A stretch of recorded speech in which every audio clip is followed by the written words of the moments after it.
The mystery of the disappearance in the Valley of the Dead. What happened to two experienced loggers who went into the woods and never came back? Gunshot residue, suspicious evidence, and most eerie of all, the inexplicable feeling that someone was after them. Was it an atrocity of nature, a sinister criminal plot, or something far more mystical? Buckle up, because this story keeps you in suspense until the very end. And yes, don't forget to watch to the end. You might be the one to spot the detail that will change everything.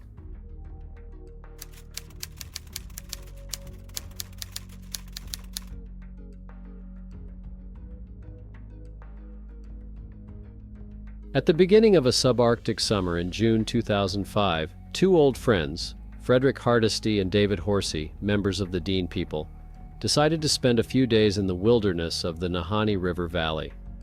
This place is located about 120 kilometers northwest of Fort Simpson, Canada. They planned to stay in a small cabin on the riverbank, owned by their friend Rod Gunderson. On Sunday, June 12th, the friends gathered their gear, loaded it into Rod's boat, who volunteered to drive them to the cabin, and set off. Just a few days later, however, the trip turned tragic, and Fort Simpson was thrust into the spotlight because of a mysterious accident. When Rod returned on Thursday, June 16th, to pick up the men, he found the cabin locked and no one inside. In front of the structure, evidence of a campfire was prominently displayed. Gunderson speculated that the men might have returned to Fort Simpson by another route, and called his wife on a satellite phone to verify this. But despite a search of the town, neither David nor Frederick was there. Anxiety grew, and the next morning the family contacted the police. The Royal Canadian Mounted Police launched an investigation. On Saturday, June 18th, they were joined by volunteers from the local community as well as members of the Department of Environment. Helicopters, boats, and teams on the ground explored the area, hoping to find the men or any sign of their presence. During the search, a sock and shoe belonging to one of the missing men were found. They were located near a creek about 4 kilometers from the cabin. Footprints around the spot indicated that the men had not run away, but were walking quietly, which seemed unusual. There were wolf and bear paw prints nearby, but no signs of animal attacks. The situation became more complicated when on Monday, the thermal cameras used in the aerial survey showed no signs of heat. On Tuesday, it was learned that in addition to the fire in front of the cabin, the men had built another fire downstream of the river. An empty fuel canister was found near that fire, raising questions.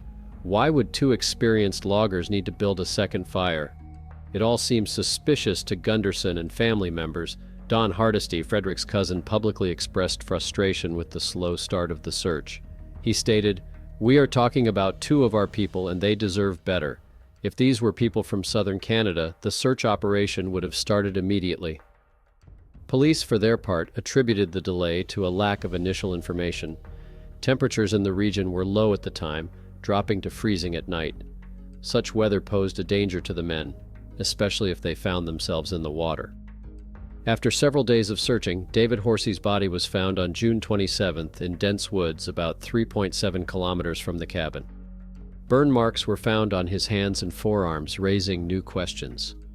What could have caused these burns? Was it an accident or evidence of something more sinister? His body was sent to Edmonton for a forensic examination, which determined that the cause of death was hypothermia.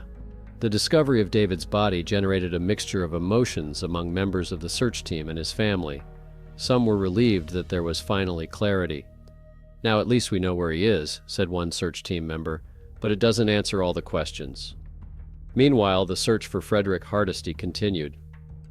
Families, concerned about the slow progress of the official investigation, began gathering their own resources and recruiting volunteers. Relatives felt that the Royal Mounted Police were not paying enough attention to the case, which created a sense of frustration and distrust in the authorities. If this had happened to someone else, the reaction would have been very different, one relative said. On July 5th, a specially trained search dog was attached to the operation. 2 days later, on July 7th, Frederick Hardisty's body was found in the Nahanni River, trapped in a log jam about 20 kilometers downstream from the cabin. A preliminary autopsy revealed that the cause of death was drowning. Temperatures in the region that night likely played a key role in his death. All the while, many questions remained. Why did two experienced loggers, who knew the terrain and how to survive in the wilderness, suddenly leave their weapons and supplies behind and abandon the cabin? What happened between the moment of their arrival and the tragic outcome? And what could have caused them to start a second fire and use fuel? Relatives and loved ones demanded explanations. One family member noted that the shirt Frederick found had a hole on it that looked like a shotgun blast, and there were gunshot marks around the cabin. They also pointed out the many shotgun shell casings found at the scene. These details led them to doubt that the case could be considered an accident. However, the police insisted that both men did not have injuries characteristic of gunshot wounds. Despite the discovery of the bodies, the mystery of the accident remained unsolved. Relatives of Hardisty and Horasay continued to question the police actions. They pointed to many inconsistencies in the investigation, ranging from the delay in starting the search to the oddities found around the cabin. According to them, police officers did not properly survey the scene. We found shell casings and gunshot residue on our own, but the police refused to investigate further, said Frederick's brother Robert Hardisty. Some family members believed important evidence may have been hidden. Additional evidence surfaced. Someone noticed evidence of a fire on the ground near the cabin, and one of the fires had apparently been started using an accelerant. The question arose, why did men familiar with survival in the woods use such a substance, dangerous in such conditions? Was it their own decision, or were they forced to do so by circumstances? Community members from Fort Simpson and Wrigley, frustrated by the police's refusal to investigate further, organized their own search for evidence. They continued to circle the neighborhood around the cabin, surveying forest trails and the riverbed where the bodies had been found. But at some point it became more of an attempt at justice than a search for answers. Of particular concern was the fact that the police had not previously cordoned off the scene or conducted a full forensic examination. One member of the search team claimed that the hut had clearly been fired upon, with holes in the floor and walls indicating that something highly unusual may have occurred. But police said that all possible evidence had allegedly been destroyed by the search team itself. This statement caused even more outrage from the families of the victims. The families decided to seek help from independent experts. They insisted that the bodies should be re-examined to determine whether injuries such as the burns on Horasay's hands could have been linked to something criminal. They also demanded an explanation for the evidence found around the cabin, which had received little attention from the police. By July 5th, nearly a month after the disappearance, the community was still in a state of shock. Although bodies had been found, answers to key questions were missing.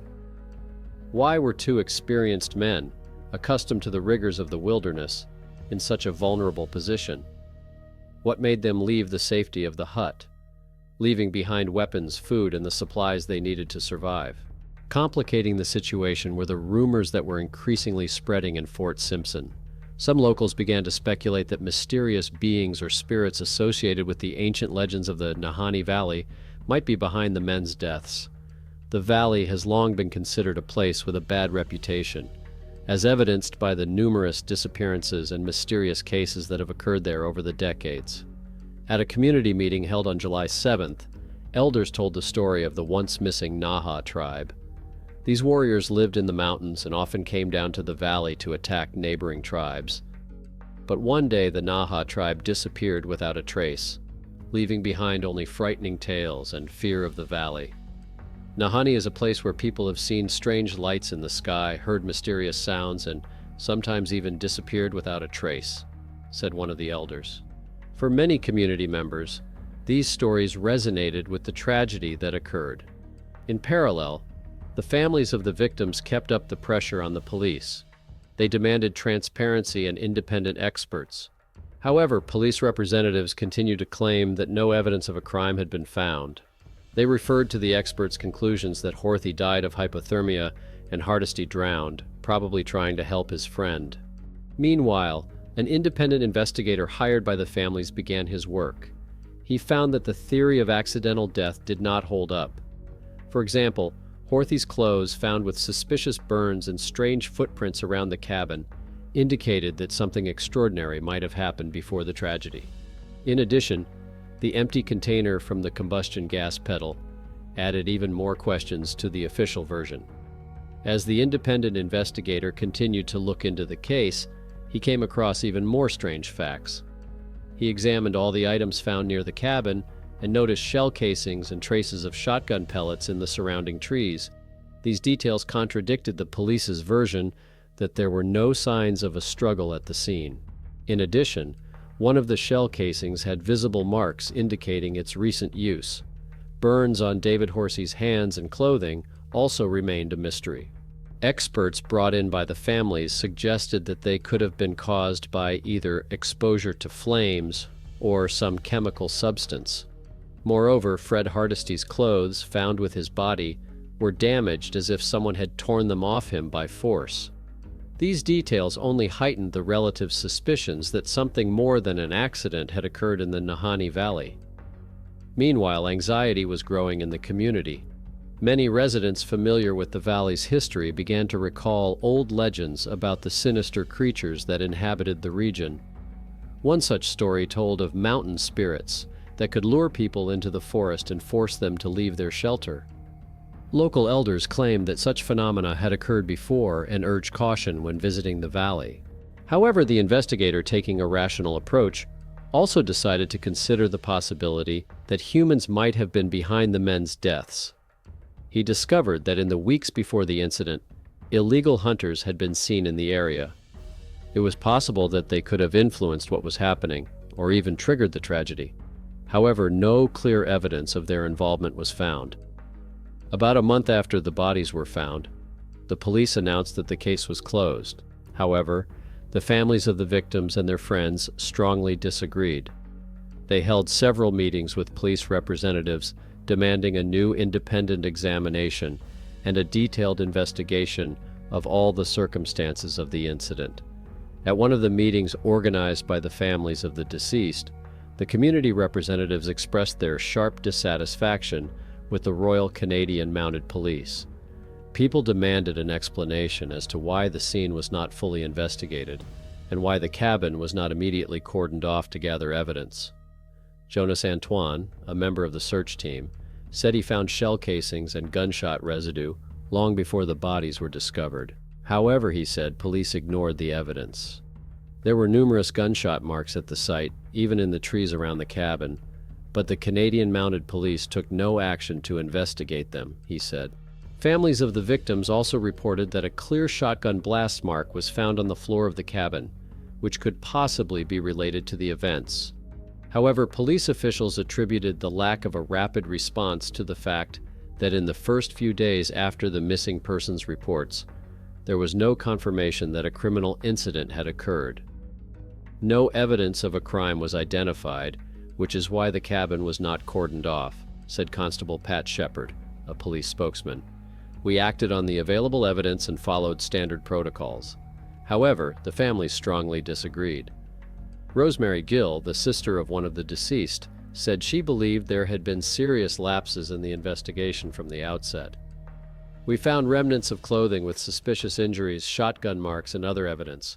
Why was this not investigated properly? We demand justice, she said. Residents of the Lidley-Cue community from the Dene people present at the meeting emphasized that they felt aggrieved. According to them, if the case had involved residents in the southern parts of the country, the police response would have been much quicker and more extensive. Police officers said they are continuing to review the investigation and are willing to work with independent experts to identify any possible errors or shortcomings. We recognize that there are aspects that can be improved. If the families wish, we are prepared to initiate a more in-depth investigation with independent experts, said Chief Inspector Jim Cunningham. After meeting with the authorities, the families of the victims turned to independent experts expecting a more thorough investigation. However, the experts warned that because of the passage of time and lost evidence, results may be limited. Local residents familiar with the Nahanni Valley area voiced their concerns. They recalled that there have been many strange events in the area over the past decades, including human disappearances and unexplained animal behavior. According to the searchers, these anomalies could be linked to the deaths of the loggers. The community and the families of the victims insisted that the approach to investigating such incidents should be reconsidered. They suggested specific measures: hiring specialists to handle difficult cases, increasing funding for search operations in remote areas, and developing protocols for interacting with local people who know the region well. However, despite the authorities' statements of readiness for change, no real steps have been taken. The families of the victims continued to demand answers to the main question: what really happened to their loved ones in the mysterious Nahanni Valley? As time went on, tensions between the families of the victims, the community, and the authorities only increased.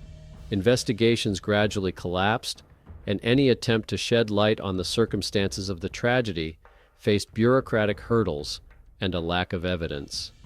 Local residents organized their own expeditions to the Nahanni Valley. They hoped to find new evidence or at least better understand what might have happened to the experienced loggers who knew the area well.